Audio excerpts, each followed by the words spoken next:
কক্সবাজারে কৃষি মন্ত্রণালয় প্রো অ্যাক্ট বাংলাদেশ প্রজেক্টের আওতায় বসতবাড়িতে পারিবারিক মডেল পুষ্টি বাগান স্থাপন শীর্ষক কর্মশালা অনুষ্ঠিত হয়েছে। গতকাল ঝিলংজা হর্টিকালচার সেন্টার হলরুমের কৃষি বিভাগের ঊর্ধ্বতন কর্মকর্তা ও বেসরকারি উন্নয়ন সংস্থার প্রতিনিধিগণের অংশগ্রহণে এই কর্মশালা অনুষ্ঠিত হয়।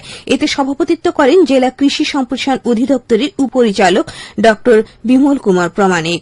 প্রকল্পের ভবিষ্যৎ করণীয় ও কার্যক্রম পদক্ষেপ তুলে ধরে তিনি বলেন, পারিবারিক পুষ্টি বাগানের মডেল এমনভাবে তৈরি করা হয়েছে যেখানে একজন কৃষক সারা বছর এখান থেকে কিছু না কিছু ফসল পাবেন। পাশাপাশি বীজ, সার, চারা সহ সকল ব্যয় প্রকল্প থেকেই বহন করা হবে।